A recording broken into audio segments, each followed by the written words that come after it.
A critical dose of thinking RX. Are your friends able to easily change your mind?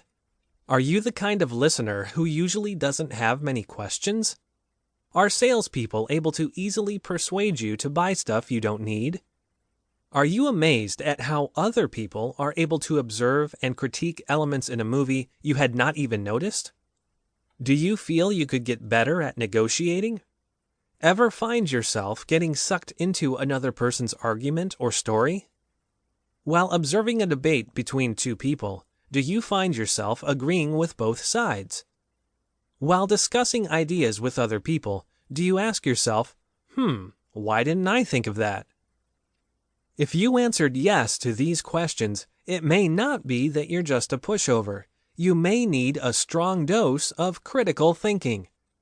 Of course, you can't just go to the doctor and ask for 2 weeks' worth of critical thinking pills, but it is possible to train yourself in the skills of critical thinking and improve the way you respond to others' persuasive techniques more effectively.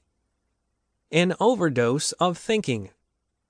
You may be wondering if critical thinking is similar to lateral thinking, or analytical thinking, or perhaps creative thinking. It's not. Here's the difference.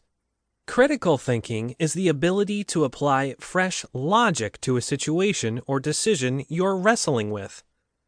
Lateral thinking is the ability to creatively find new patterns in a particular situation or problem, which differs from creative thinking working completely from scratch. Analytical thinking is the process of breaking down a big piece of information into smaller chunks for better analysis of the situation. Critical thinking is deeply enmeshed with logic and questioning. It's about finding, gathering, and evaluating information so that you can apply it effectively to problems in your everyday life. Anytime you've heard someone say, "Good question," in response to another person's query, you've witnessed a critical thinking moment.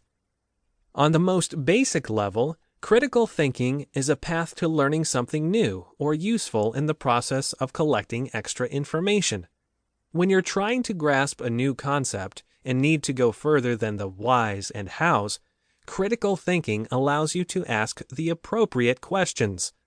Critical thinking can help generate new ideas or better solutions, to uncover information that is less obvious, or clarify things that were only implied.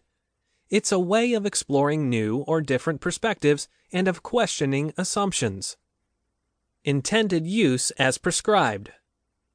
If you've been using your analytical thinking skills so far, you'll probably add that applying critical thinking can also lead to better decision-making. That's a good inference, considering that in using critical thinking, you're moving through a heightened act of rational thought about the decision or problem at hand. Remember, your brain is like a muscle.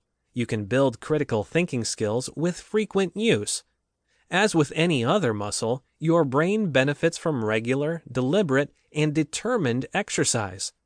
Developing or sharpening your critical thinking skills can help you build your understanding of new topics, debate and negotiate more effectively, generate more ideas during brainstorming sessions, step outside a routine and explore alternatives. And when you use those critical thinking skills in social situations, it may have a positive effect on your career, your personal relationships, and your quality of life. So let's look at a few ways to build new or additional critical thinking skills.